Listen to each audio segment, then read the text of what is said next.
Jonas watched as his father poured a fresh cup of coffee. He waited. "You know," his father finally said, "every December was exciting to me when I was young. And it has been for you and Lily too, I'm sure. Each December brings such changes." Jonas nodded. He could remember the Decembers back to when he had become, well, probably of 4.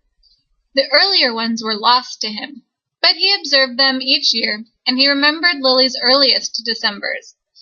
He remembered when his family received Lily, the day she was named, the day that she had become a 1.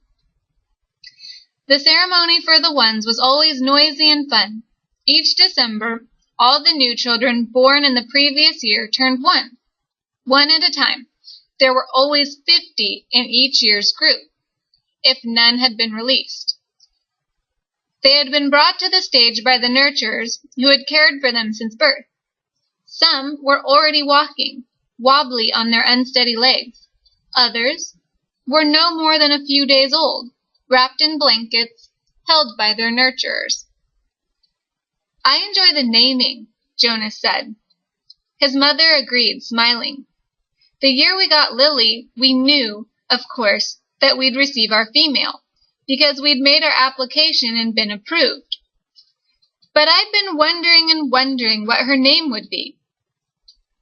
I could have sneaked a look at the list prior to the ceremony," Father confided. "The committee always makes the list in advance, and it's right there in the office at the nurturing center. As a matter of fact," he went on, "I feel a little guilty about this, but I did go in this afternoon and look to see if this year's naming list had been made yet. It was right there in the office. And I looked up number 36. That's the little guy I've been concerned about, because it occurred to me that it might enhance his nurturing if I could call him by a name. Just privately, of course, when no one else is around." "Did you find it?" Jonas asked. He was fascinated. It didn't seem a terribly important rule, but the fact that his father had broken a rule at all awed him. He glanced at his mother, the one responsible for adherence to the rules, and was relieved that she was smiling.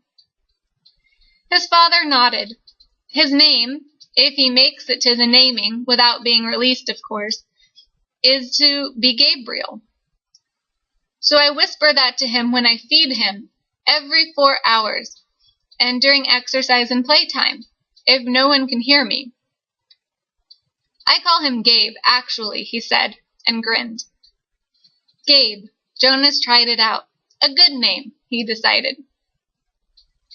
Though Jonas had only become a 5 the year that they acquired Lily and learned her name, he remembered the excitement, the conversations at home, wondering about her, how she would look, who she would be, how she would fit into their established family unit.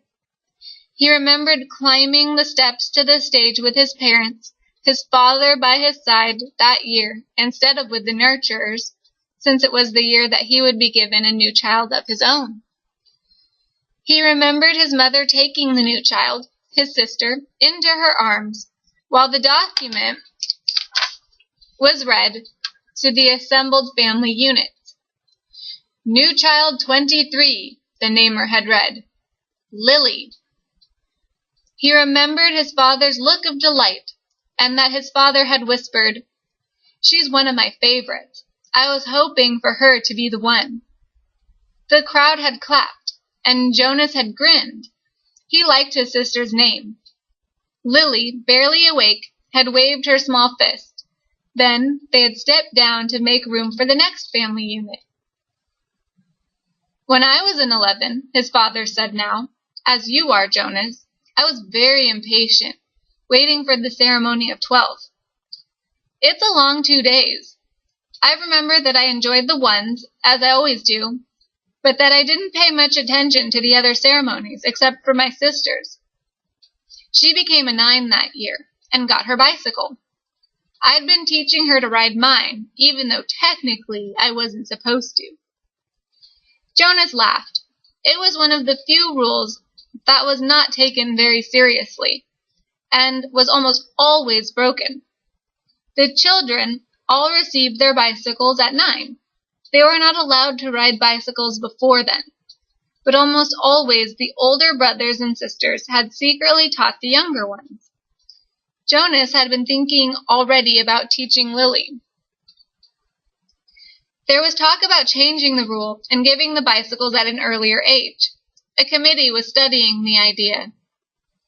When something went to a committee for study, the people always joked about it. They said that the committee members would become elders by the time the rule change was made. Rules were very hard to change. Sometimes, if it was a very important rule, unlike the one governing the age for bicycles, it would have to go, eventually, to the receiver for a decision. The receiver was the most important elder. Jonas had never even seen him that he knew of. Someone in a position of such importance lived and worked alone. But the committee would never bother the receiver with a question about bicycles. They would simply fret and argue about it themselves for years, until the citizens forgot that it had ever gone to them for study. His father continued, "So I watched and cheered when my sister Katya became a 9 and removed her hair ribbons and got her bicycle." Father went on.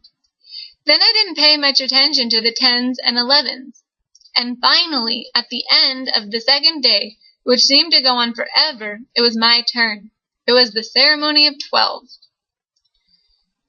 Jonas shivered. He pictured his father, who must have been a shy and quiet boy, for he was a shy and quiet man, seated with this group, waiting to be called to the stage. The ceremony of 12 was the last of the ceremonies, the most important. I remember how proud my parents looked, and my sister too.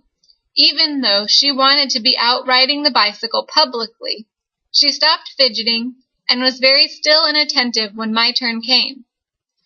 But to be honest, Jonas, his father said, for me, there was not the element of suspense that there is with your ceremony, because I was already fairly certain of what my assignment was to be. Jonas was surprised. There was no way, really, to know in advance.